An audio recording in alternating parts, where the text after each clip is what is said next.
Dynamic equalization can help to create a better mix by boosting or attenuating specific frequency ranges dynamically to temporarily tame unwanted resonances and lift up holes in the spectrum.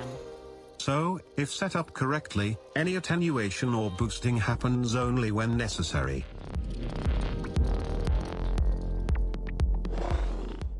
Nuendo's flagship EQ frequency now also features a dynamic mode, which can be activated for each band separately. It can even be used in conjunction with the MS processing or split stereo modes to dynamically boost or attenuate only the left, right, mid or side channel of a stereo audio signal. It now is possible to toggle between two view modes: the multi-band view for keeping track of the most important parameters for all bands simultaneously, or the single-band view for detailed control of all parameters of a specific band. Once activated, the dynamic mode lets you adjust threshold and ratio, as well as attack and release times. The start parameter defines an initial level for the dynamic processing.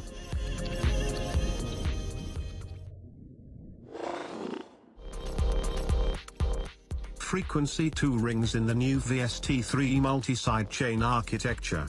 With Nuendo 11, effect plugins, supporting the most recent VST3 version, can have multiple sidechain inputs per instance. Frequency 2 and Squasher are the first two plugins that support the new multiple sidechain inputs, enabling you to mix and design with even more precision and flexibility than ever before. You first want to choose the appropriate path from this drop-down menu. Now you can assign all the input sources you need, then select a path for each band separately, if you like.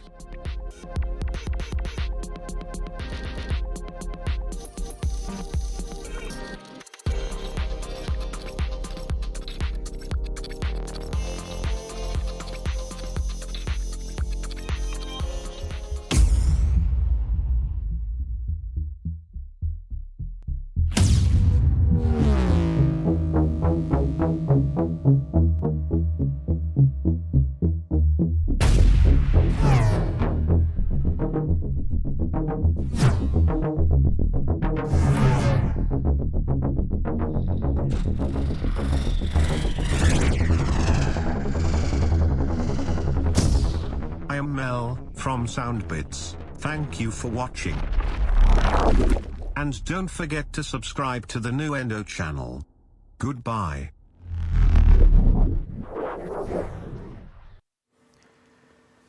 Check, 1, 2. We're here. It's working. I'm so sorry, you guys. The last time there was some crazy gremlins in the machine. So my apologies for our last attempt at this, but thank you for returning. It was worth the wait, because not only did we get Chris to agree to come back and talk to us again, but we actually got a session in this one that we didn't have last time. So it's going to be even better. Good things come to those who wait. So I started hearing about Chris, like, oh man, it was probably around Y2K. I was involved in a whole bunch of writing sessions for with publishers and for Canadian Idol and all these different writing groups. And there was a guy there named Luke McMaster, who's from Manitoba, and he was talking about this guy, Chris Burke-Gaffney, CBG as it were, who was a pretty awesome producer, songwriter, artist developer. We're going to talk about all those titles in a second. But Luke introduced me to Chris, and turns out Luke had a group called McMaster and James in the year 2000. And I'm pretty sure that Chris maybe will talk a little bit about that. But I cleaned my studio this week, and everything is in a different place. It looks much better. You can't see it, but I'm a little discombobulated because everything is moved around. I don't know where anything is. So if I fall off my chair or anything, please excuse me. It's just because it's clean. Without further ado, let's bring in Chris. Hey, Chris. Hello, hello. Do you ever Uh, clean your studio? Does it throw you off like it threw me off this time? I never do anything that stupid. Perfect. It's a Uh, mess. It's a so mess. thank you for joining us. You're just outside Winnipeg, and you've got your home studio, and there's he's sitting in front of them, but all of his gold, platinum award records are all right behind him there. So you did the McMaster and James record, correct? That's why Luke was talking about you to me, correct?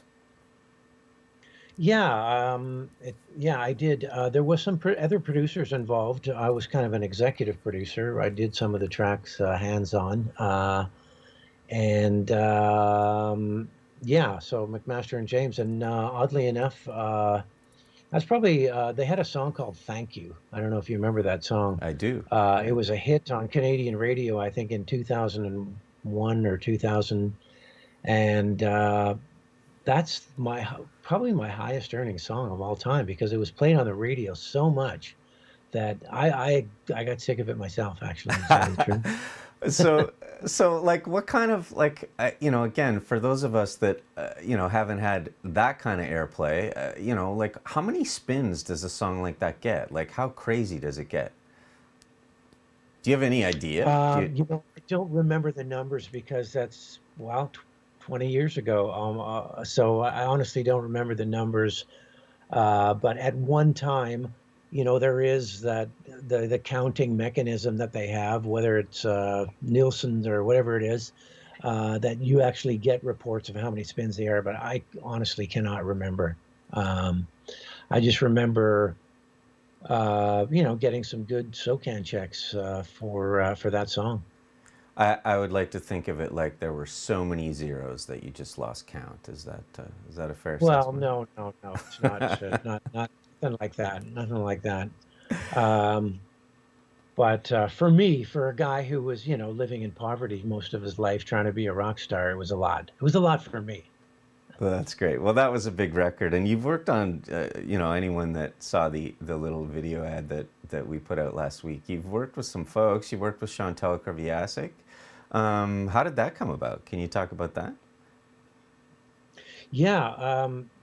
Well, it was at a point where I was getting, I was well into my 30s, and I wanted to. I just had to stop going on the road. I had, had a kid myself, and so I started a studio, and uh, I used to play in a classic rock band called The Pumps, and another classic rock band called Orphan, and we had a couple of hit songs ourselves. Um, and one of the songs was called Miracle. So I was out at a bar one time playing pool, and this girl came up to me. I think she was like 20 or something at the time, and said, "Are you the guy that sings the song Miracle?" And I said, "Yeah, I am." And she said, "Well, I'm a singer and a piano player, and I really need your help." And there was just something about her. Um, she was very outgoing and persuasive. And I said, "Okay, well, here's my number. Why don't you call me on Wednesday and we'll get together and work on some songs." And then, as it turns out, before she came over, I was out another time and and she came up on stage with my band, and she said, "Can I sing with you guys?" And I'm like, "Yeah, sure. What song do you want to do?" And she went, "I don't really need you guys. I can do it myself." So we're like, "Okay." And she played a song and she just blew my mind. Uh, one of the best singers alive, really. Yeah, she's amazing. Yeah. And so anyway, we started working together and we wrote a bunch of songs, and we submitted them. She said, "Well, you send them out to some record labels." And because I knew a few people at record labels, uh, and and so I sent them out, and as it turns out, everybody wanted to sign her. It was a bidding war. And so all of a sudden I was, a guy in Winnipeg who, used to play in some classic rock bands and had a little studio to, "Will you be my manager?" And I was like, "Sure."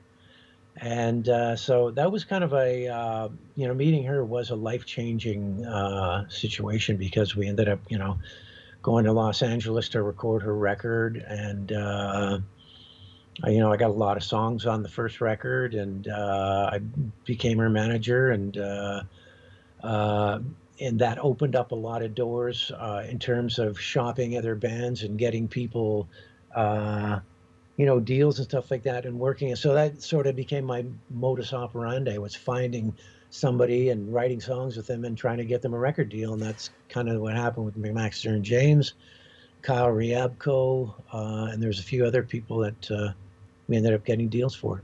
Very cool. Great story. So this artist development part of your title, it almost sounds as if that's sort of like, happened by accident a little bit. Like you didn't set out to be an artist developer. It doesn't sound like. No, not at all. When I was a kid, when I was young, up until the time I was whatever 25 or 30, I really wanted to be a rock star, and I tried my hardest to be one. We had a little bit of success, but um, after, like I said, when I was in my 30s and I had my own kids and I didn't want to go on the road and stuff like that, but I kind of felt like, unlike an athlete where, you get to a certain age and you're not as good at what you did. I think as you get older as a songwriter, you just get better. I feel like I'm a better songwriter now. I feel when I had my own record deals with the Pumps, if I could write songs back then like I could now, I probably would have had more success. So I wanted to continue playing music and writing songs. And mind you, I couldn't really do anything else anyway. I didn't really know how to do anything else. So I got very lucky when I met Chantel, because that opened up the door to being a manager and being a writer for other artists and producing records, and that all kind of happened at one time. And I didn't want to call myself a manager, and I didn't know if I really wanted to be just a manager or if that was really my calling. And I'd heard the term artist development, so I thought, yeah, I'll start an artist development company, because that's kind of what I'm doing. I'm kind of discovering people for record companies.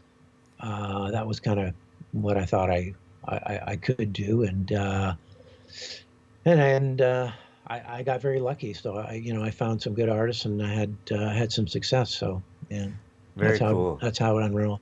Very cool. Yeah. Very cool story. So Chantel comes to you. She's 20. Has this amazing voice, plays piano, has some nice songs. Like, so where do you get started? So like, do you workshop her songs? Do you start from scratch? Like, how did that process sort of begin to evolve in the beginning? Well, it was both.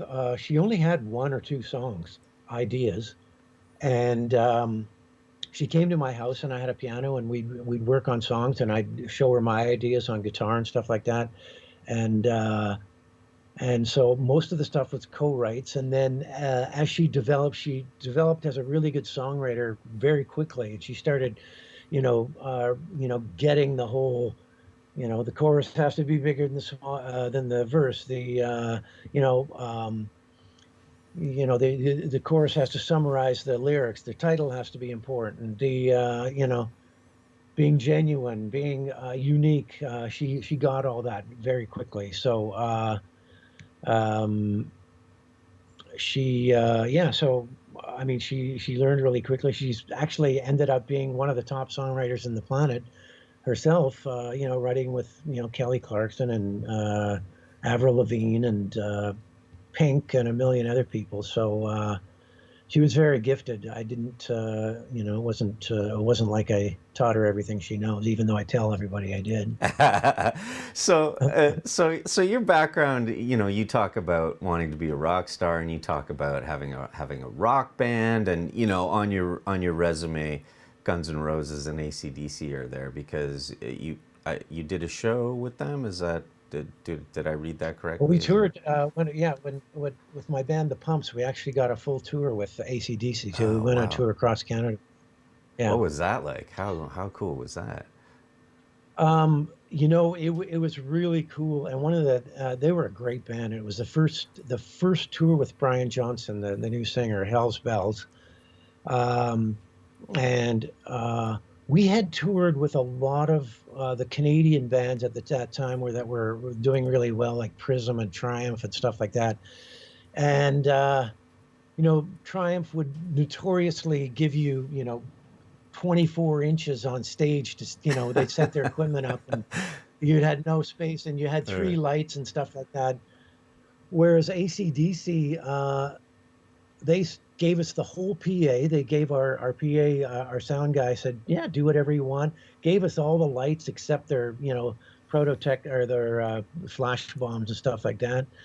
And they came and chatted with us and hung out after, and they were super nice guys. And obviously they are very confident in their skills. They didn't really need to feel like they had to, put us down or hold us back in any way. I love when you hear stories of these massive artists that are really cool and gracious people. That's really awesome. But anyway, where I was leading with that was, so you come from this kind of rock background, and Chantal shows up, and Chantal can rock, as we have since found out, but at that point, I don't know that she was exactly a rock artist. So what was it like for you as kind of a rock person, working in this other area, this other genre, which is, decidedly a lot lighter? Or have you just always kind of, your work spans, the gamut of all genres? Like, it was that something that was difficult for you in the beginning, or has that always come fairly naturally to you? Well, there was a little bit of a learning experience, but when I played in the rock bands, as I got older, my past mid-20s and into my 30s, I started appreciating, Tom Petty and Bruce Springsteen and the songwriters and stuff like that. And I grew up listening to, I was the youngest of 7 kids, so I listened to, the Supremes and the Beatles and whatever my older brothers and sisters had. So I did love that stuff. And towards the end of the rock thing, I kind of felt like I was being held back melodically because I was the bass player and you couldn't show your songs as well on bass as you could with the guitar, whereas there was the chords. Anyway, so yeah, I felt like I wanted to sort of expand my musical styles anyway. I wanted to do that regardless. So thing is, when I started working with Chantal, it was right before Alanis Morissette's record came out. And we had written some heavier songs that were more guitar based. Okay. And someday, if you're interested, I'll play you the demos. They're kind of rock. They're very, they're more rock, and the lyrics are more attitude. And then, right around the time we got Chantal her record deal, Alanis Morissette's record came out and exploded. And we were going, wait a minute, this is exactly what we wanted to do, because there wasn't really any rocker, girls at that time. So that kind of, Chantal felt like she needed a shift a little bit. And so she pushed for a more piano-based record, which is what she did. It was probably a smart thing to do, but it was something I wanted to do. To answer your question, I did want to sort of expand my horizons musically. Right. So you talk, when we talked before tonight, you talked a lot about how your approach is very song-based. And so, let's say I'm an artist, I catch CBG's ear, I come to you and I want to make a record. Like, what's your process? Like, where does all of it start? Obviously it starts with the songs, but do you rifle through my songs and decide these are good, or do you just start co-writing right away? And then how do you know when it's time to get into the production, and how does the production process start? One of the main things that's important to me is I feel like the voice, a really good voice. That leaves me out of it. And, I don't have one. So, anyway, that takes me out of the equation, but that's okay. Yeah, Sorry, because that's, like the songs and the singer are kind of the key elements, right? You can always find great musicians. You can always find great producers. You can always find, and so a lot of times I like to get him in the studio right away. So they either have a song or that I, tear apart and say, you got to do this, this, and this to make it better. And then, or else, sometimes in the country world, I actually go look for songs from other uh, artists if it's a country writer, and they don't have any, great songs. Um, and then I like to get in the studio and hear what they can, what they can do and how adaptable they're and how what their instincts are like. Because a lot of times, people sing the way they sing as they grew up. It's sometimes call another vocabulary when you're singing.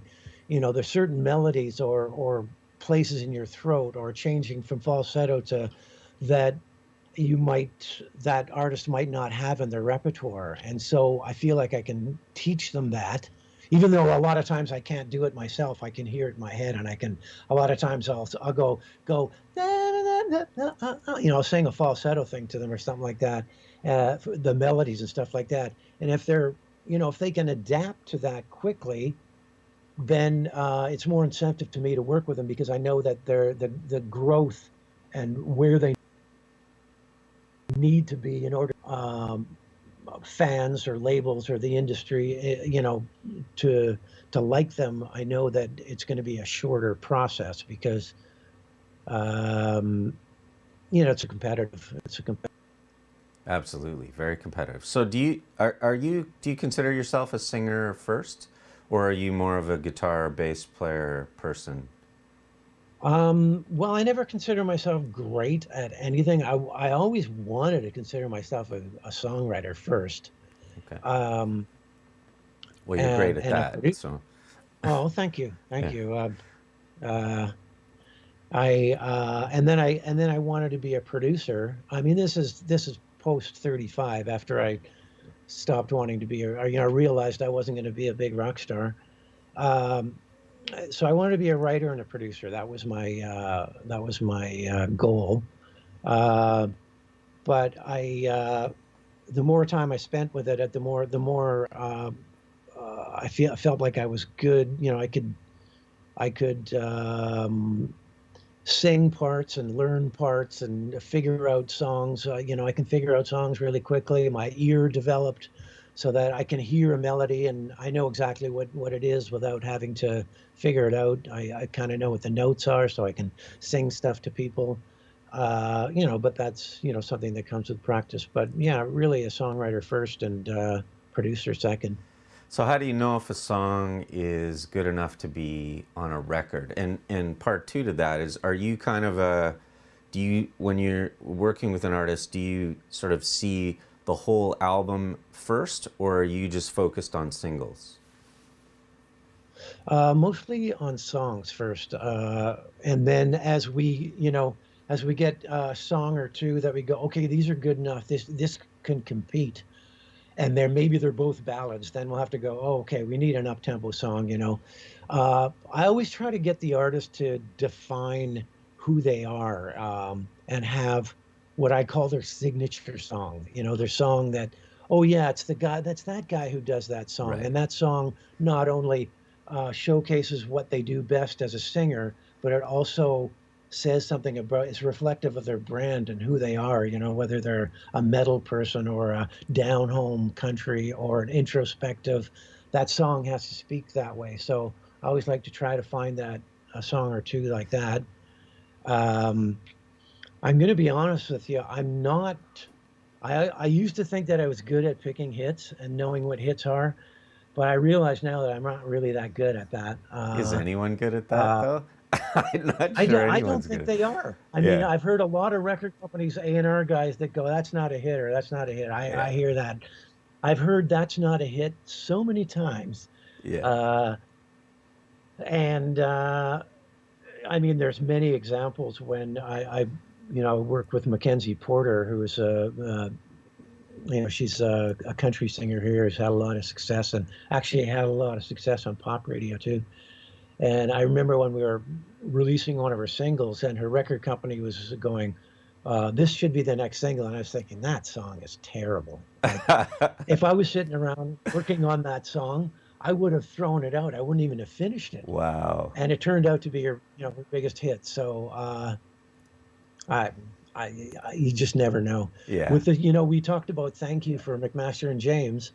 Um, that song was, I don't know if you remember, "Sexual Healing" by Marvin Gaye. Of course, yeah. Because when we were first working on McMaster and James, we were talking to the A&R guys, and they're going, "Yeah, we need something that's pop, but a little more R&B than the regular boy band." So I went R&B, okay. So I put on a couple of my R&B records, and I just basically stole the chords for that song, and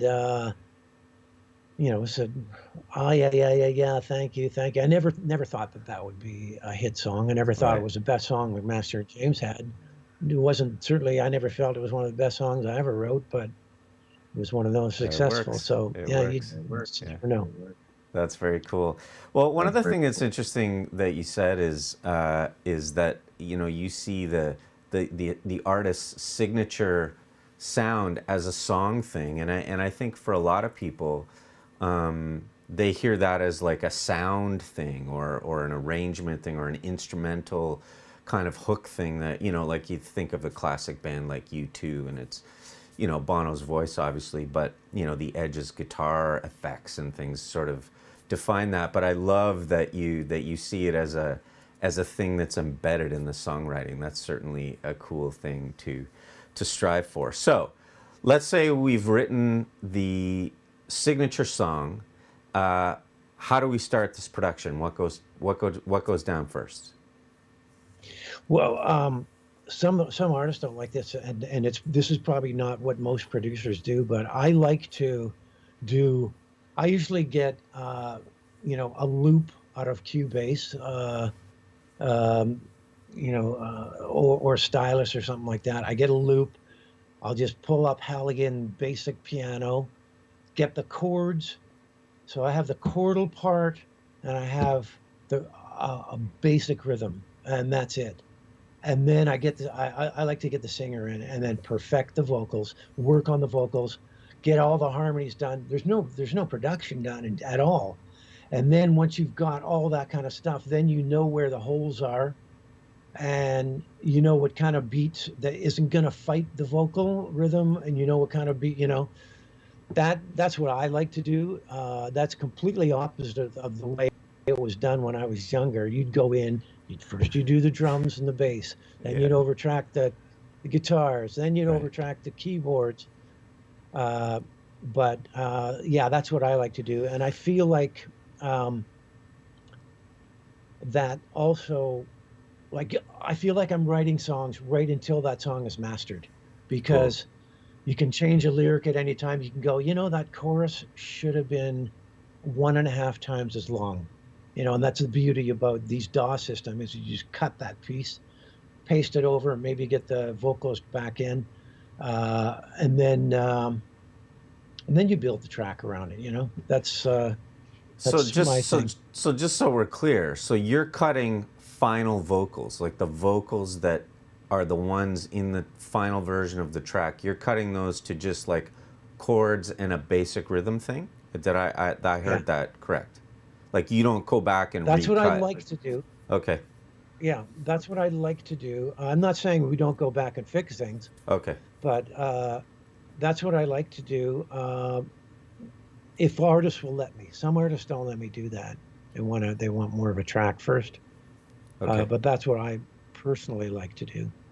Okay, this is very cool, because one of the things I wanted to talk to you about was when I spun through a bunch of your work, and I was sort of trying to come up with a way to sort of describe kind of the body of work, because as we've already mentioned, you work across a whole bunch of different styles and genres, and some of the stuff you do, it rocks a bit and is kind of edgy, and some of it is decidedly not like that.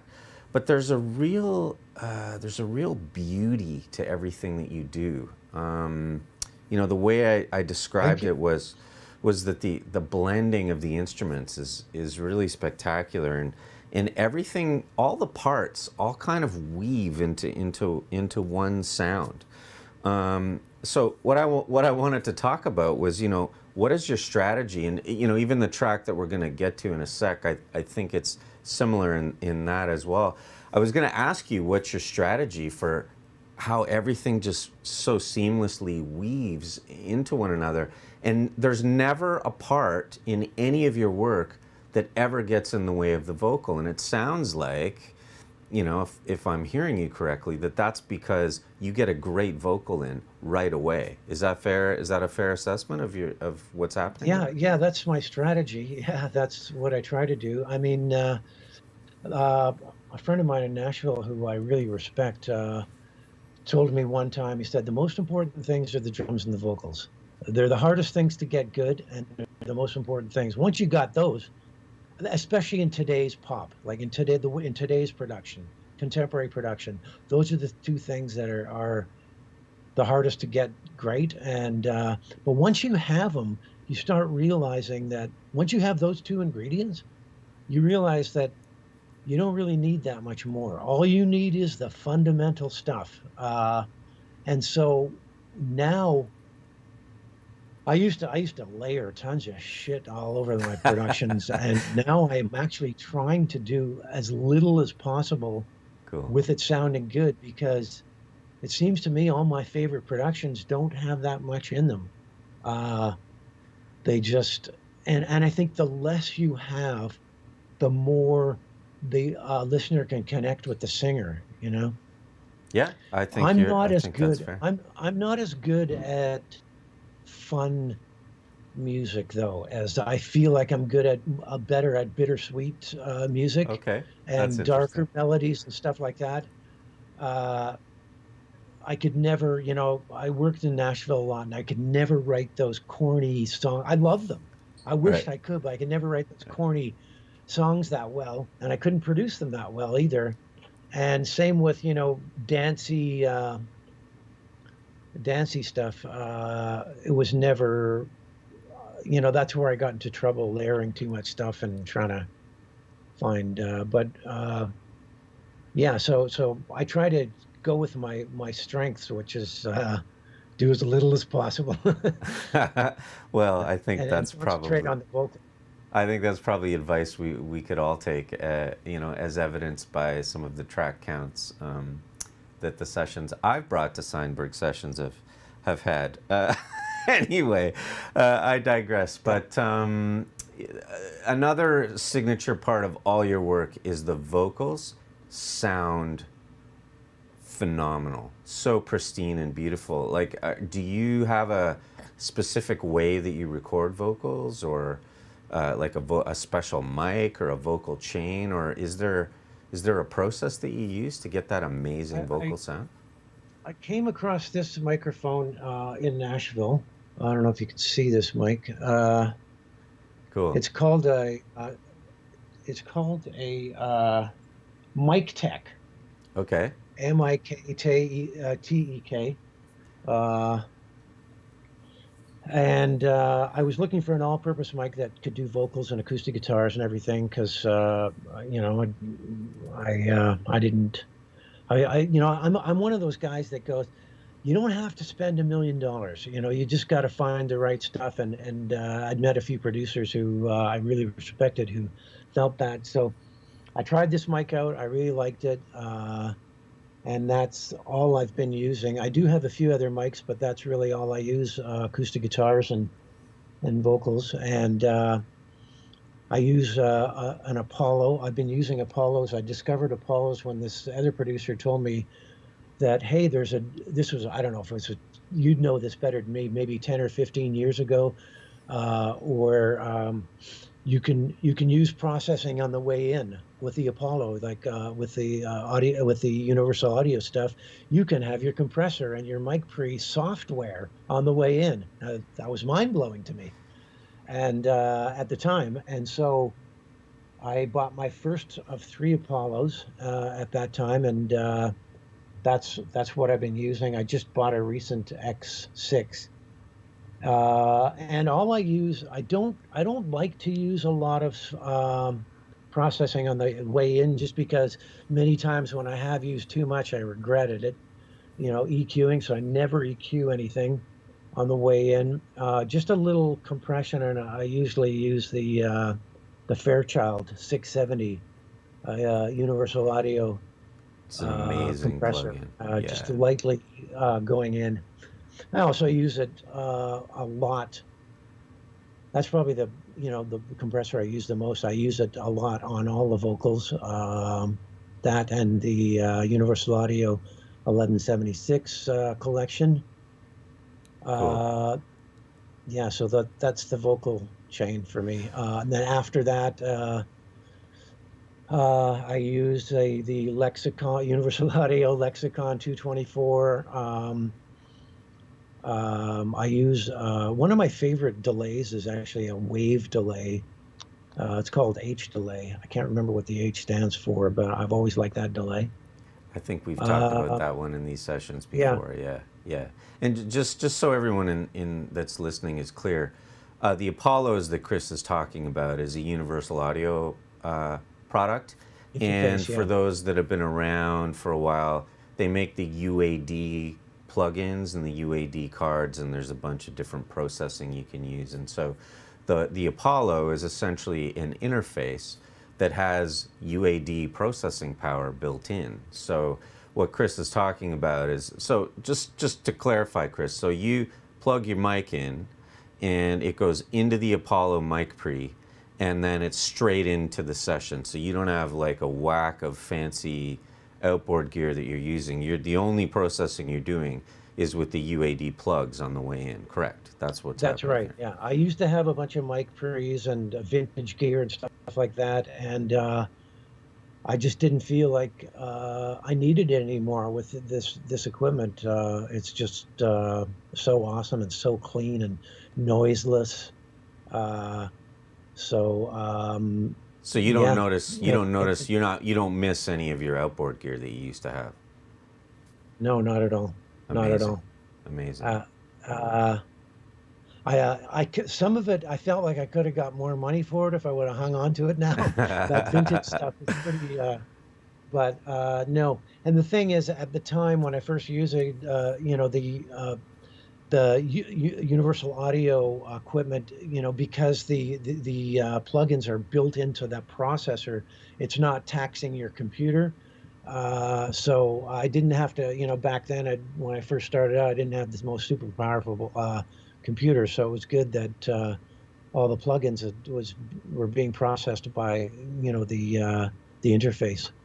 Yeah, so yeah, I mean, for those that have been hanging around for a while, I also have, my cards are old. I have some UAD stuff, old UAD2 cards in my computer, and I've shown you guys a lot of the UAD plugs. They're phenomenal. They're really, really amazing. And but I have not used an Apollo interface before, so something definitely to check out. So I know the Chris, Yamaha stuff is killer too. oh yeah, well, everyone here has heard me kind of alluding to the that I'm trying out the new Steinberg AXR4, which is pretty awesome too. I'm pretty excited about that. And actually, while we're here and while I've sort of got the floor for a sec, just so everybody knows, we had the thing where a couple weeks ago we were going to talk to Chris, and I just want you to know that our regular schedule isn't going to get screwed up. We're actually going to do the regular session on the regular day, which is the last Wednesday of this month.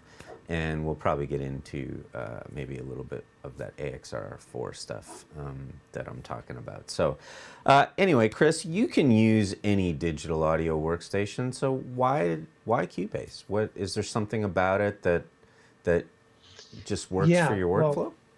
yeah, I'm a MIDI freak. First of all, I love MIDI.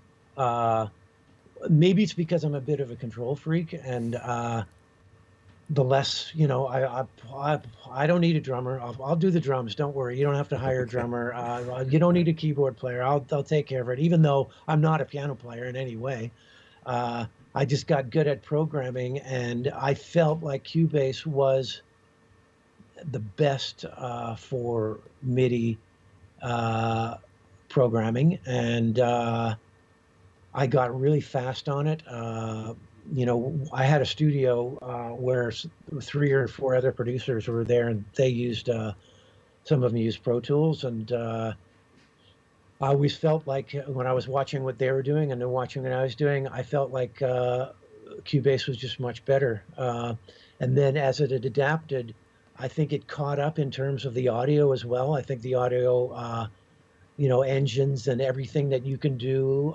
with Cubase, you can do anything with Cubase that you can do with Pro Tools, and in some cases, I think better. I can understand why a major studio might want to use Pro Tools, with all the, if you're recording 30 people at one time and you got to have playback and monitors and all that kind of crap, Pro Tools might be better for that. But for all the producers that are, self-sufficient and doing computer-based programming, Cubase is the best. So we've heard this story before, but up until very recently, you were using an old version of Cubase. I think you said you were stuck on Cubase 6 for a long time. Is that true? Yes. Okay, Yes. we've heard this And story. you know what? I would still be on 6 because I loved it. Okay. I would still be on 6 if my computer and my interfaces could keep up with the changes. Your operating system changes, then you got to Right. change your drive, the cards into that, and then Cubase doesn't run. So I was forced to jump up to the current version. I'm not unhappy I did. I know how everything I could do on Cubase 6 is still here. It took me a while to change over, but yeah, it's true. I didn't want to change. Everything was stable. Everything was happening, but Yep. I now I can update my native instruments, and now I've got so many sounds that I haven't even heard them all. I probably won't even hear them all for the next 2 years. I got so many sounds I don't even know what to do with them. Yeah, I feel that way too. Anytime I sort of think, maybe I should get a new instrument or upgrade this thing, I go, well, there's probably Yeah. about 1 billion things in here I haven't even heard yet, so there's absolutely no Yeah. reason to do that Well, for sure. Yeah. even if, and we're talking about Cubase and pushing Cubase stuff, and I don't say that because of that, but I rely heavily on Halligan because it's fast and quick, and the interface is good. And every time you upgrade Cubase, because I did use 8.5 for a while on my laptop when I was on my mobile, and I noticed every time you upgraded Cubase, got more sounds and greater sounds. The pad, they didn't have the pad shop back in 6 or 8.5, and Right. there's some pretty thick sounds in there. So I have native instruments, but I don't even know if I need them because Halligan's so quick and efficient, and pretty much every sound I ever want to find is in there.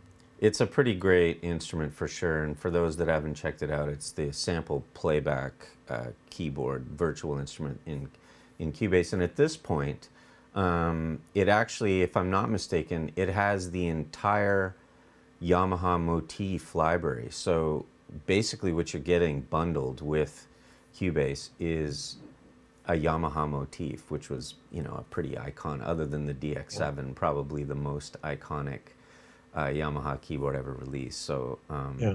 pretty awesome to have all those sounds in there. So Chris, who's Bucky Cromwell? Well, Bucky Cromwell's a guy I invented. He's my persona. I wanted to put out a new record of new songs, and I thought Chris Burke-Gaffney's boring. He's boring and kind of old, and so I thought I'd invent somebody else, somebody who wasn't boring and old, and so I invented Bucky Cromwell.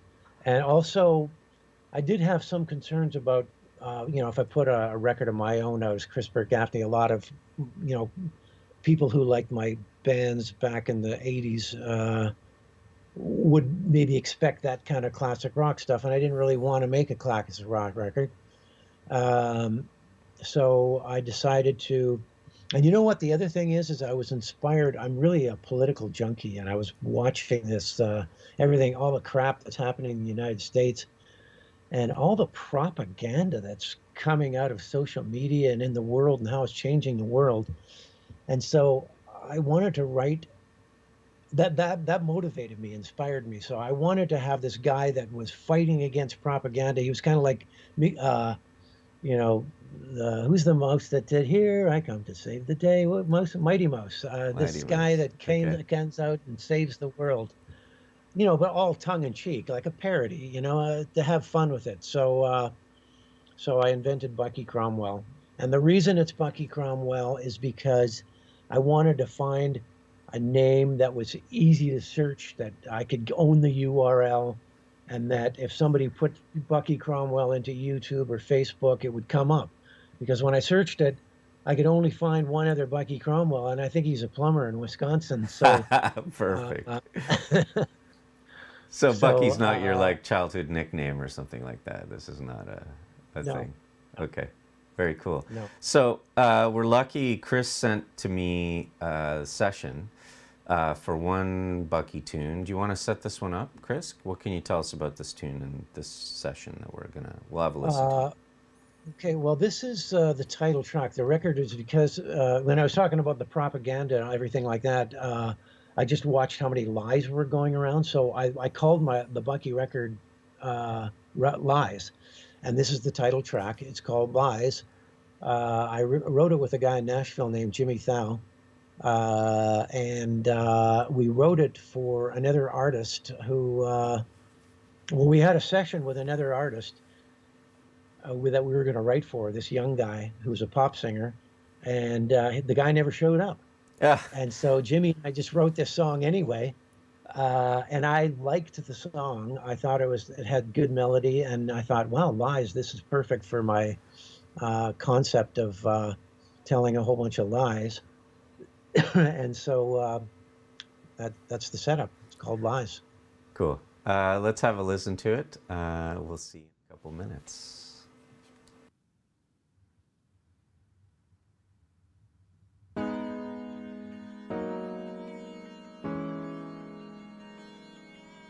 Look at me, baby, before you pack up and go. I can never hurt you, I need you to know. All that stuff that's said about me online ain't real, no, no. So please don't ever doubt my love, the way I feel. You should know me better than that. Yeah, you should know me better than that. Don't listen to the lies, lies, lies. Girl, you need to know that I would never compromise me and you. Don't listen to the words they say. Don't worry about the games they play. 'Cause all you'll ever get from me is the truth. It seems like everybody's trying to find a way to break us up. 'Cause everybody wants a little piece of what we got. All these little white lies trying to come between the two of us. But I never let you down. I'll always be the one that you can trust. Don't listen to the lies, lies, lies. Girl, you need to know that I would never compromise me and you. Don't listen to the words they say. Don't worry about the games they play. 'Cause all you'll ever get from me is the truth. Don't listen to the lies, lies, lies. Don't listen to the lies. Listen. Oh no. 'Cause girl, I got this. I promise. I got this.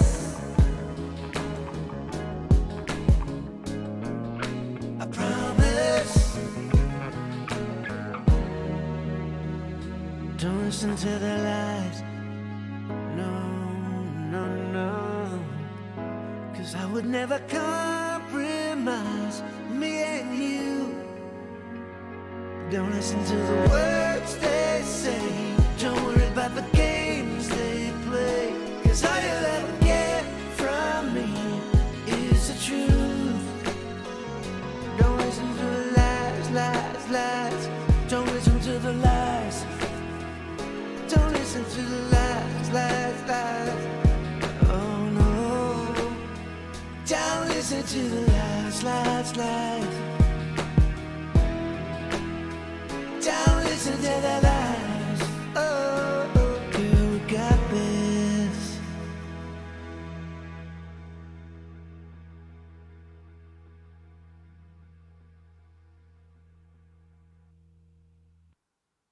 Awesome. Oh, the sweet sounds of Bucky Cromwell. What a great song, Chris. I love the song. Thank you. And man, I was saying to Chris just before we came to broadcast, I just can't get over how good it sounds with so few plugins. Like if we look through here, I kind of opened almost everything that was there. And, you know, again, it's just a testament to Chris's approach to arranging and sound selection. So, so Chris, is there, like, you know, we've talked about a couple of things with this, and I want to ask you some questions, but is there anything about this that's sort of a signature move for you in terms of how you put things together? Like the piano, we talked about your approach to piano. You want to elaborate on that a little bit? Yeah. Well, the piano and was the piano. I had a basic beat that I just pulled off Stylus, and then I did the piano first with Hallian. Just the basic acoustic, whatever that piano. Yeah,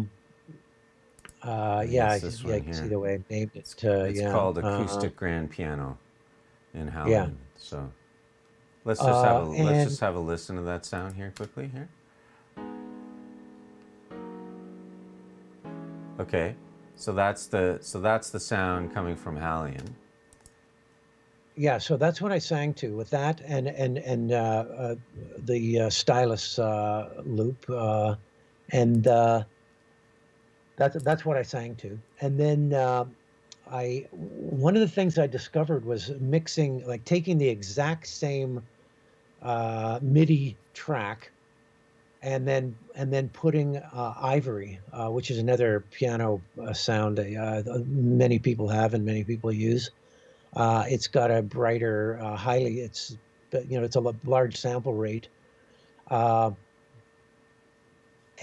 I've got a lot of compliments from other producers on the piano sound. It's a pretty full sound.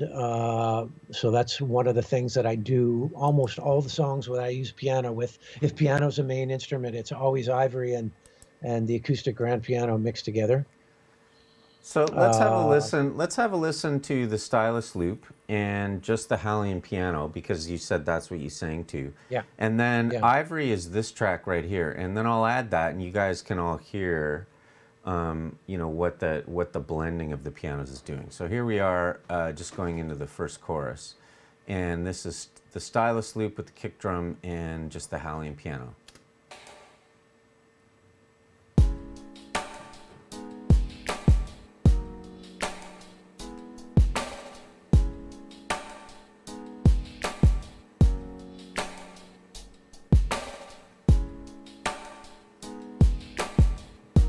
Cool. So let's add, this time we'll play it again, and let's add in the ivory partway through so you can hear what that's doing. Here comes the ivory. Oh yeah.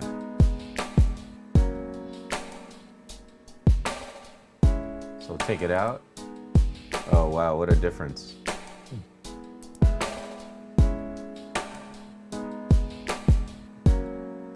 Awesome, Chris, that's amazing. So, and you didn't change anything about the MIDI file. Like it's exactly the same MIDI track, just copied and assigned to a different Yeah. sound. Is that Yeah, very it's cool? exactly the same MIDI track. And the thing is if you went the other way around and took the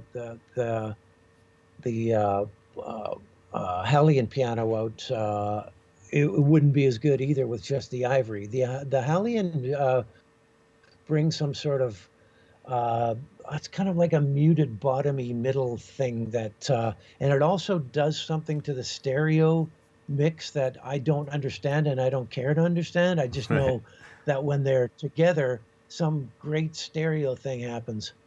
Okay, let's listen to that. Let's play the loop again, but now I'm going to take out the Hallian piano. This is just the ivory piano, and then I'll add the Hallian piano back in. Here we go. This is just ivory. Oh yeah. Take it out again. In.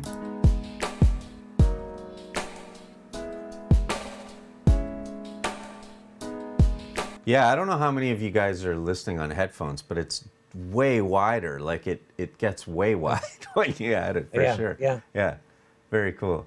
Can I ask you what this is? Like where this thing, you called it India Echo. Like this sound, like to me this is a huge part of the identity of this track. And when I first listened to it, I assumed it was a blend of a whole bunch of things. And then when I found this track, it was just, it's the most remarkably cool thing. Can you talk about how you did this sound?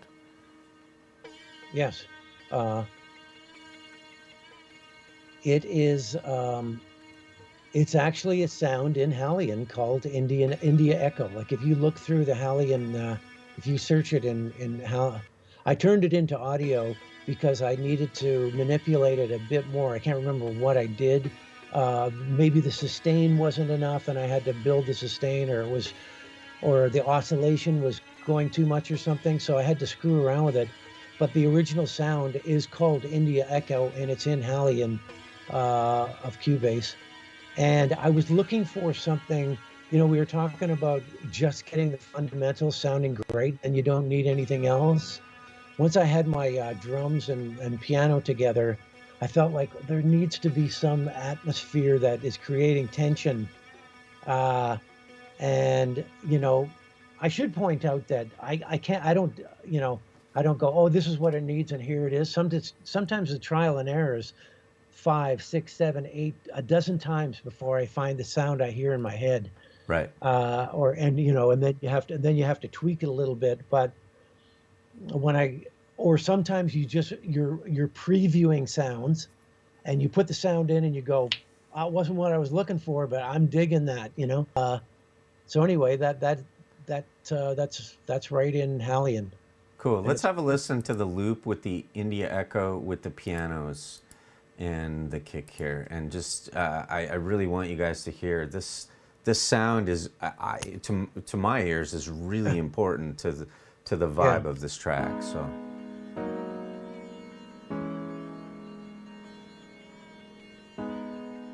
Oh man, I love that so much.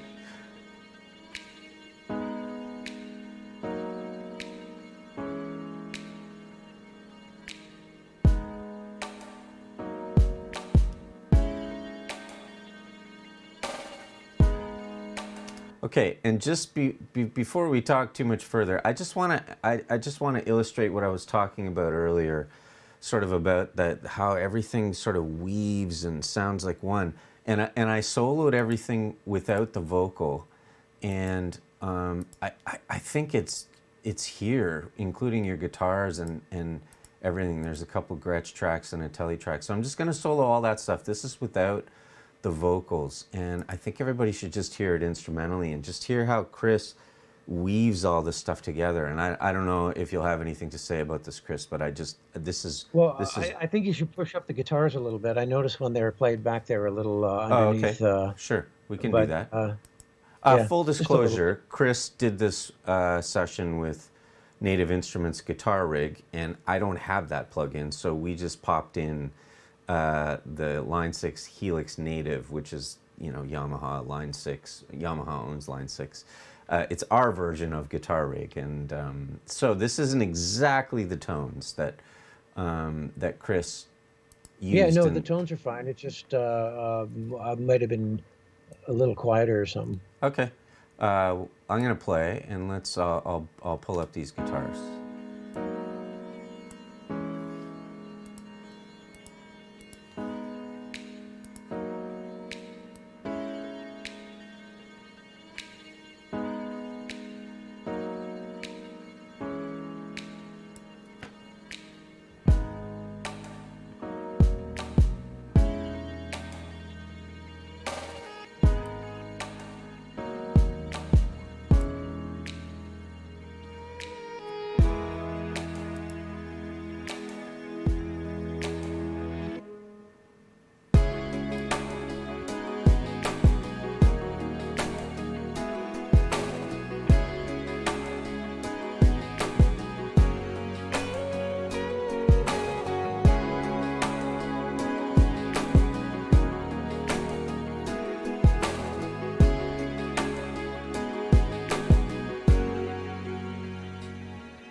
Anyway, to me, it's a beautiful thing. So with the guitars, like, are you recording those? Are those direct in as well, Chris? Or using amps? Like, what? Yeah. Like, how are you recording? Direct into the Apollo. No software on the way in, and yeah, guitar rig. So you're just monitoring Guitar rig. You're just monitoring guitar rig while you play, or are you just like hearing like DI guitar? Both. I go back and forth. Sometimes I like to hear what because the guitar rig has the effects and the distortion, and there's a favorite setting on guitar rig that I have. It's actually called Country Crunch or something like that. Okay. But I go back and forth. Like sometimes I'll need if there's an intricate part like the chorus where it has the arpeggiated part, I might play that without the effect just so I can hear it, like play cleaner without play more precisely, I guess is what I'm saying. Very cool. Anyway, I hope you all hear what I'm hearing with this, because I just think that the arrangement is this beautiful weaving mesh of these wonderful sounds. Chris, I wanted to ask you. Well, thank you.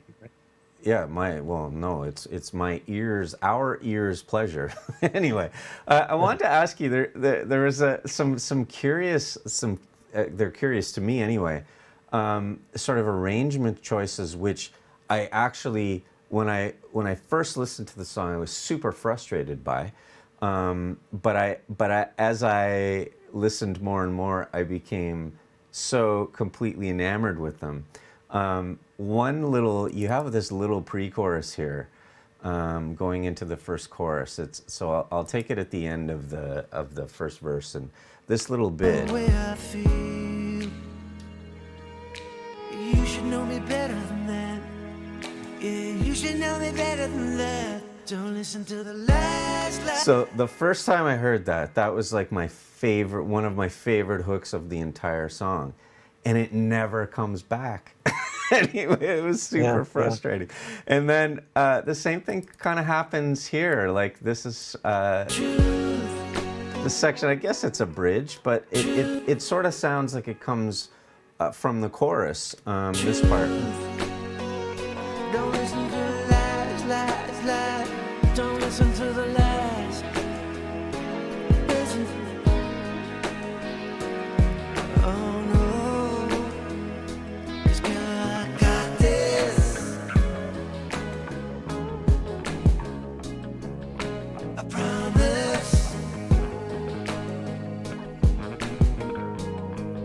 I got this.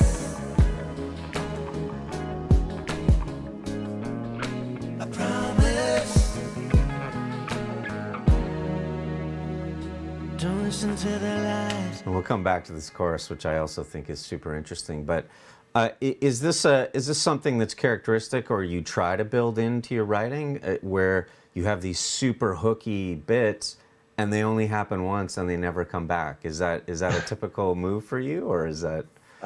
No, it's usually. Well, I'll be honest with you. The first pre-chorus, and if you look at the color, like I always make my intros pink, my verses light blue, my pre-choruses that greenish, and the choruses dark blue. What I call a refrain is purple, and bridges are always green, so you can see that. Okay. So the pre-chorus, the light green, the first one, I struggled with that part, Brent. It was before the second pre-chorus too. At one time, it was twice as long, and in both, but the song was way too long. I was trying to keep it within, under 3 minutes, so it was too long, and so that part came in and out of the second, right before the second, like after the second verse, it came in and out about 3 or 4 times. Like I just kept changing my mind. And then I just figured I got to get to the chorus quick. I can't.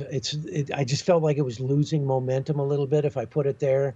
And I thought about taking it out of the song completely, but I felt like it was an important transition in the first one. But to say that, to actually say, you should know I would never lie. I felt like I needed to say that. And then. I felt like the tagline after the second chorus, like that there's a tagline, don't listen to the lies, it happens at every chorus. But I felt like, God, there's a chorus in that too, like a refrain, or double chorus. So that's where it went. But the struggle was more about getting all those parts into the 3 minutes. And I know the verse, like, my son gives me a lot of criticism on some songs, like constructive criticism. And your bridge is too long with nothing happening, And I said, well, that's supposed to be a bass part. I really wanted to emphasize bass in that, like a bass, because no pop songs ever have little bass solos. So I want to have one. He said, yeah, I know, but there's not enough happening. So I ended up adding like the B.B. King guitar stuff and that vocal to try to make it as hooky and as interesting as possible. I mean, I'm always trying to go, where are people going to lose their attention? Because the attention span is so short. If I feel like, they might lose I might lose them here, then I cut the part shorter or try to make it better. That's kind of what I try to do. That's very cool. And I just to clarify what I was thinking about this first pre-chorus, and we'll play these two parts again, just so everyone out there can sort of really wrap their ears around it. But in a lot of the work I've done in my life, it's always sort of the chase for the perfect tension and then the release. And for me, the chorus is always the big release, the payoff, as it were. That is so. And the first time I heard the song, when I heard this pre-chorus that led to the chorus, I was just like, oh, it's perfect. It's the best payoff ever. It feels so good. And so let's play it. You should know me better than that. Yeah, you should know me better than that. Don't listen to the lies. It's just absolutely the best setup, and then of course it doesn't happen the second time, which is fine because the payoff is still huge. Let's listen to the second time. I'll let you down, I'll always be the one that you can trust. Don't listen to the lies.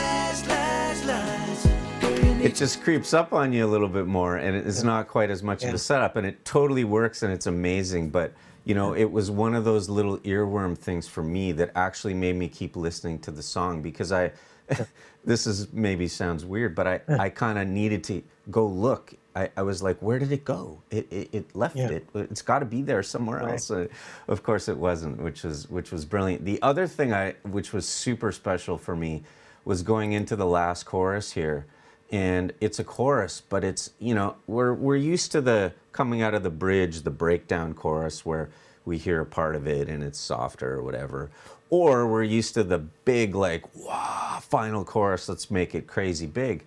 This is almost like the anti-chorus, and I'll play it for everybody.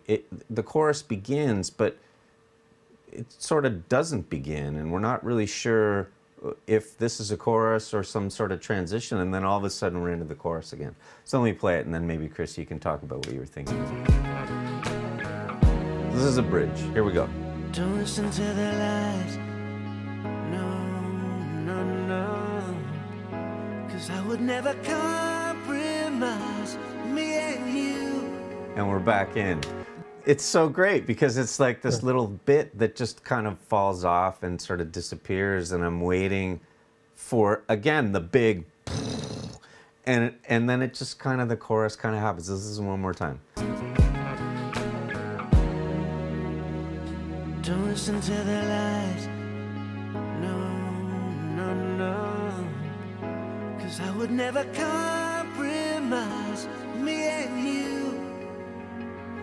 Don't listen to the words they say. Don't worry about the games they play. 'Cause I left game. And I guess it gets big there, but we're halfway through the chorus, which is like, to me, that's super brave. Like, you have to be confident to do something like that to the last chorus. So was there any thought behind that, or was it just something that you thought would work there?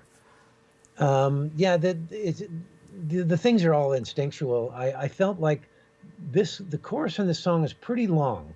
It does this kind of thing twice, and even once is, and so I'm always afraid that it's going to be redundant. Okay, here's the chorus, everybody's expecting the same thing. So I thought that maybe if I could just kind of break it down, use some of the lyrics and break it down to if my wife or girlfriend actually thought that I was lying and I was getting frustrated and saying, come on, baby, don't believe that stuff don't believe that post on Facebook. How would I say that if I was, almost at wit's end? And that's pretty much, I wanted to break it down, but I didn't want to make it exactly the same as the other ones, right, because I felt it was going to be too repetitive and too redundant. It totally works. So do you find that the content of the lyrics or the subject matter, does it inform your arrangement choices at all? Like, do you choose certain sounds that work with certain kinds of themes, or like, is that a consideration, or again, is it just very instinctual for you? Well, I think they're one and the same. So yeah, I mean, like I said before, it's really all about the vocal and getting that, trying to get that, the more I do this, the longer I do it, the more I realize that people, everybody out there that's listening today, and you and I are both producers, and we're analyzing tracks and sounds and things, but most of the people that listen to the music, they want to connect to the song. They want to go, oh yeah, I know what that guy felt like. I've felt like that myself in the past. And so I'm trying to make something that, people will go connect to. They'll just be genuine. And I'm just trying to shoot for something that sounds real, Very cool. And sounds like real life. Yeah, for sure. This does for sure. And I would encourage all of you to go check out the rest of Chris's Bucky Cromwell stuff, because all of it is fantastic. One track I wanted to point out, Space Between Us with Raquel Cole. Oh man, what a track, what a collaboration. Can you elaborate? Yeah. We're going to play this tune one more time, but can you say anything about that before we listen to the tune one more time? Yeah, Raquel Cole is, she's actually Canadian. She's from Vernon, BC, but cool. She moved to Nashville about, 8 years ago or something. And I met her manager, and then I heard her playing one time, and I asked her manager if I could write with her, and we really hit it off. And she is such a good singer. I almost felt like she's too good to be a country singer. She could be singing, soul songs like Aretha or Adele or something. She had it all. Amazing. So I produced her. I ended up, we got along really well. Ended up producing her a record, and the song that you heard is the vocal take from a completely different production. Wow. That's Uh, amazing. yeah, it's the production from her record, and I felt that the song, "The Space Between Us," was appropriate for my Bucky Comrell Lies record because it's really about Democrats and Republicans coming together and the space doesn't have to be so wide between us. Let's come together, and that was the premise of the song. And I thought, well, this is a perfect song for Bucky too. So I called her up and I said, this was during the pandemic, so we couldn't really get together. And I said, can I just take your vocal and make a brand new song, and I'll sing the other half.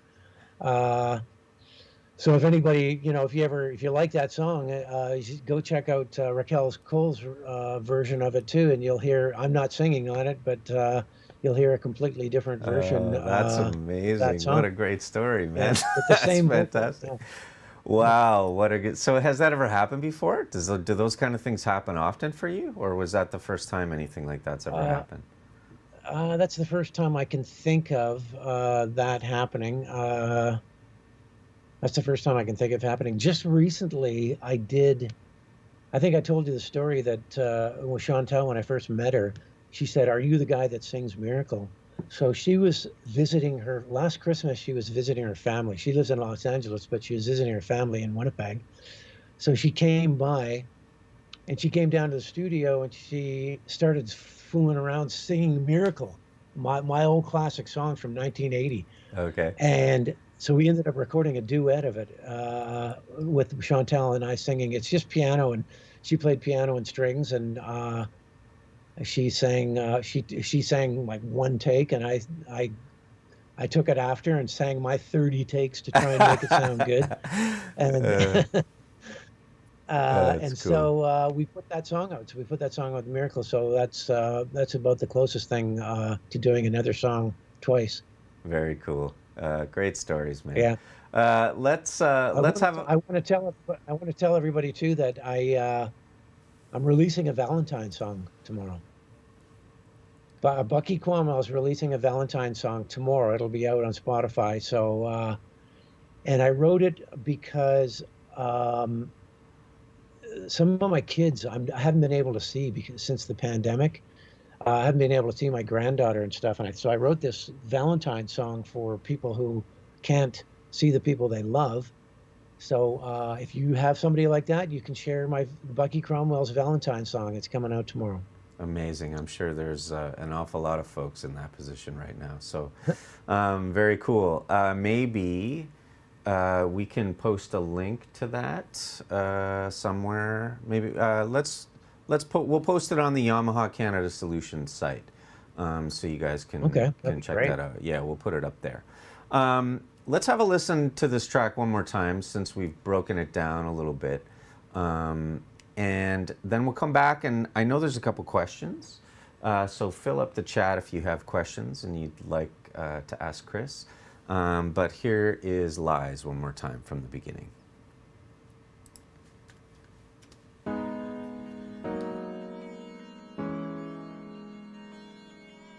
Look at me, baby, before you pack up and go. I can never hurt you, I need you to know. All that stuff that's said about me online ain't real, no, no. So please don't ever doubt my love, the way I feel. You should know me better than that. Yeah, you should know me better than that. Don't listen to the lies, lies, lies. Girl, you need to know that I would never compromise me and you. Don't listen to the words they say. Don't worry about the games they play. 'Cause all you'll ever get from me is the truth. It seems like everybody's trying to find a way to break us up. 'Cause everybody wants a little piece of what we got. All these little white lies trying to come between the two of us. But I never let you down. I'll always be the one that you can trust. Don't listen to the lies, lies, lies. Girl, you need to know that I would never compromise me and you. Don't listen to the words they say. Don't worry about the games they play. 'Cause all you'll ever get from me is the truth. Don't listen to the lies, lies, lies. Don't listen to the lies. Listen. Oh no. 'Cause girl, I got this. I promise. I got this. I promise. Don't listen to the lies.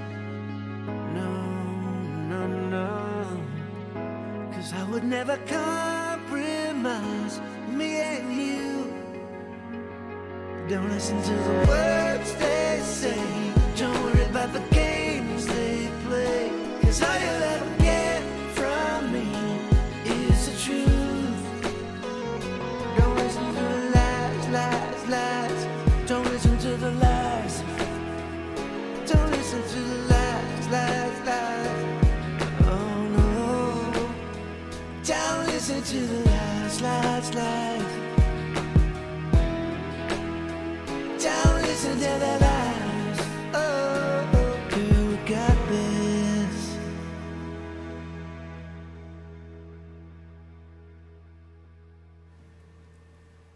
Amazing. What a good song. Awesome. So, Chris, everybody wants to know, was I right? His vocals all sound amazing. Everybody wants to know what the model number of that microphone is. Is there an actual model number? Yes. Yes. What? Let me think here. It is. I should know this because I've had this mic for about 10 years, but give me 1 second. Okay. I can answer one of the other questions I think Derek was asking. He was asking about these boxes that are showing up. And that happens when you bring an edit from an old version. So this was actually a Cubase 6 session that Chris imported into the new version. And so when you bring things in consolidated, that's how they look. I've had that happen on previous versions as well. So that's what that's all about. And after that, Chris, I gotta ask you, man, like I was so happy to see this UAD real verb here. I used to use that reverb all the time, and I haven't used it in years. Do you use it a lot? Do you still love it? Yeah. Yeah. It's called the micro called the model is a CV4. Okay. It's a tube microphone, and it has a separate power supply, CV4. Cool. That reverb there, when I first started out, it was one of the, obviously Universal Audio has a lot more plugins now than when I first started, but that was my go-to thing. And I'm the kind of guy who, I like to work fast. I want to get stuff done.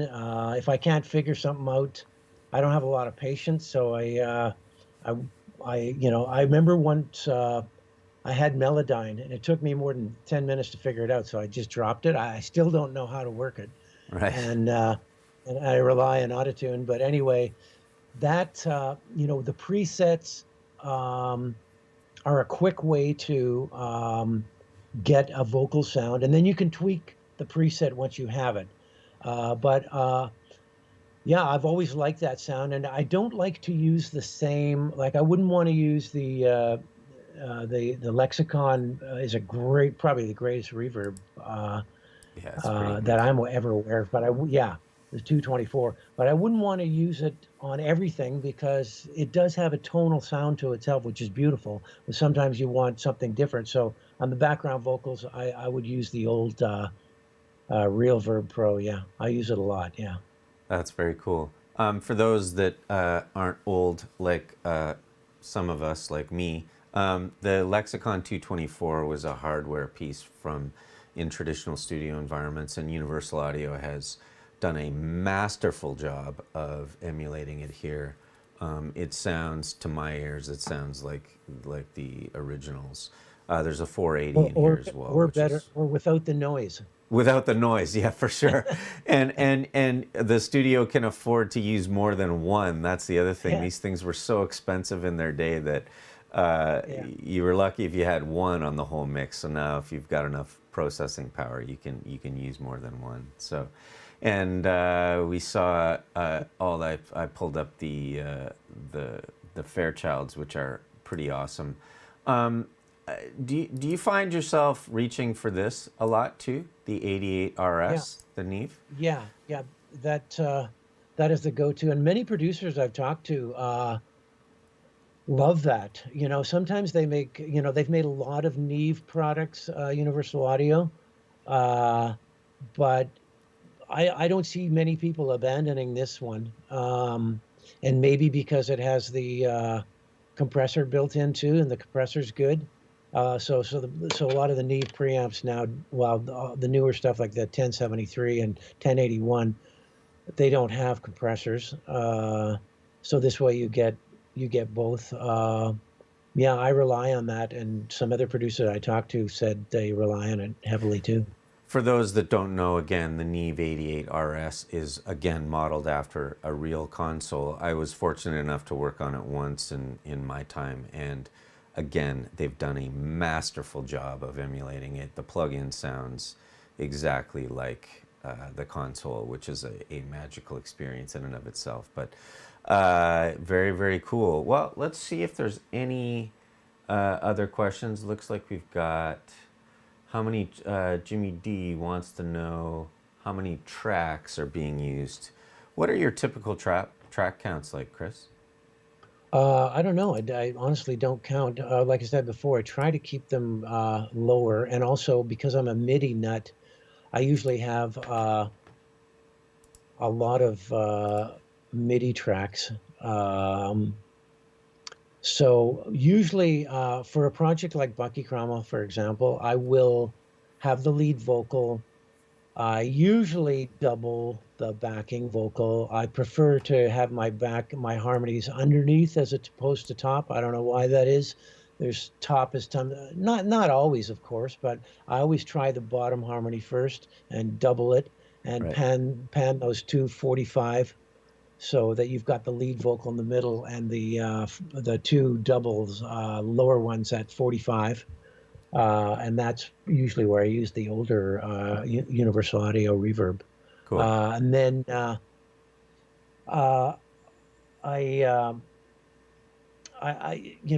a little bit stuck in doubling stuff. I don't know why I like to double stuff. So sometimes I'll do a guitar part that I really like that is flavorful, and then it's on one side, and a lot of the keyboards that you have now are like the synthy sounds.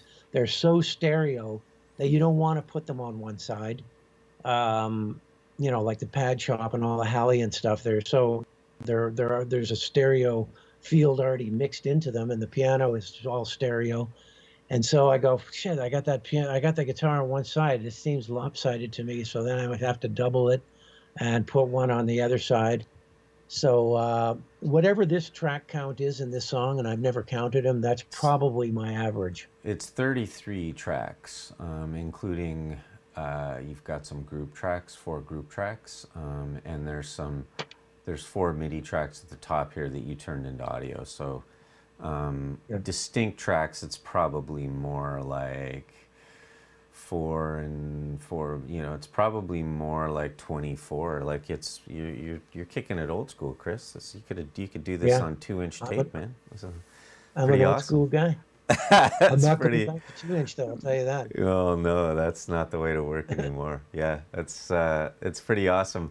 It's funny that that you talk about everything being so stereo these days, and it's actually a thing I struggle with, and when I'm working, Yeah. and Yeah. just as a funny little aside, I'm doing some keyboard things for Yamaha, and I wanted to talk about FM synthesis, which is, Yamaha changed the world with the DX7 with FM, and I have a DX7, and it was in storage, and so I decided I wanted to go pick it up. So it's sitting in front of me right now, and when I went to plug it in to play it, because I haven't played it since probably about 1992.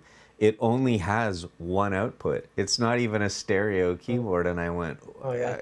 "Whoa, Yeah. this is like so Yeah. crazy," So it's funny that Yeah. everything has become so stereo, because in the old days it was like one line was all we needed, right? So Yeah. Yeah. um, Yeah. And pretty, the stereo sounds they're making, in all these patches, the sounds are stereo, and then the effects are also stereo too. So yeah, yeah, they take up a lot of space.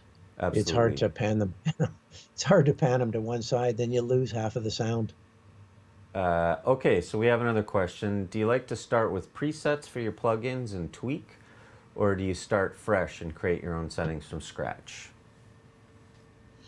I have a template page that consists of lead vocal and three background group channel, like a lead vocal, a group channel for a mono lead vocal, and then a two group channels for stereo background vocals.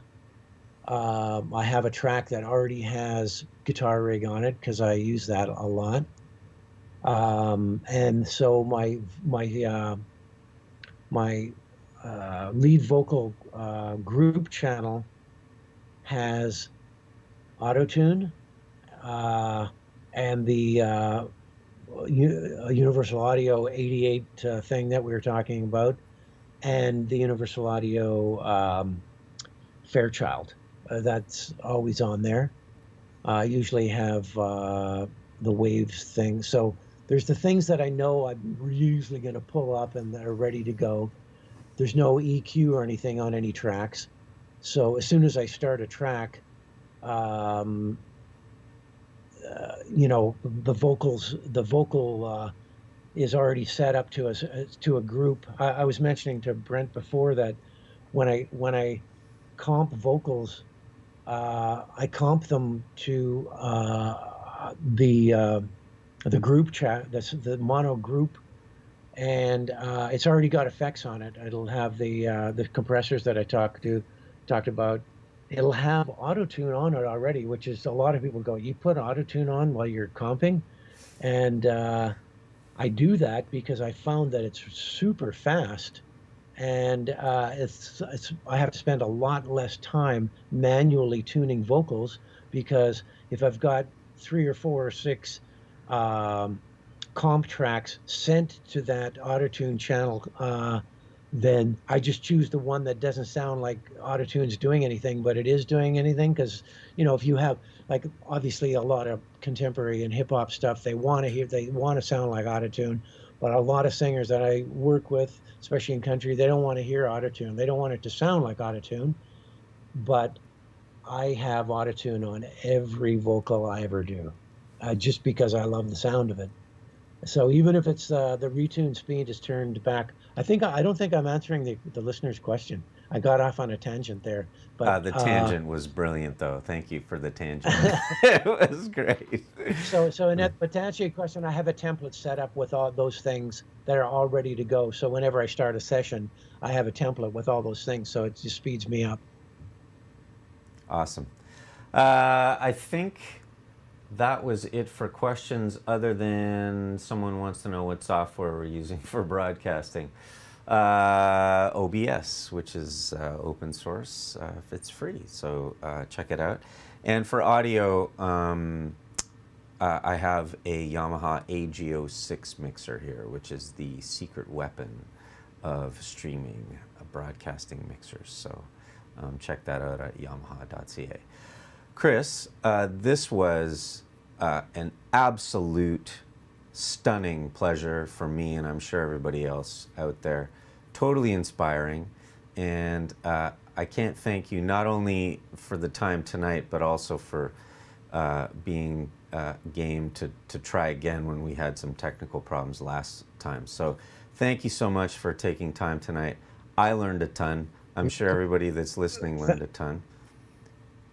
Yeah, well, thank you for having me. Thank you for letting me promote Bucky, and I feel like I've made a new friend, Brent. Well, yeah, we're gonna hang out. We'll hang out. We'll chat after we get off of here. But yeah, once we can travel again, I'd love to come and maybe we'll write a tune or something. But anyway, yeah, thank you so much, and thanks for sharing the tune.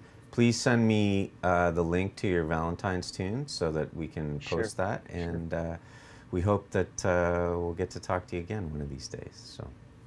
Yeah, I hope so too. Yeah, thanks for having me. Great. Thanks everyone for tuning in as always, and I guess we'll see you in a couple weeks. I'm still working on what we're going to talk about, but I'll try my very best to make it. I've got an idea for you. Okay, I'm going to hear about that right after. Thanks everybody for coming out. We'll talk to you. We'll see you in a couple weeks.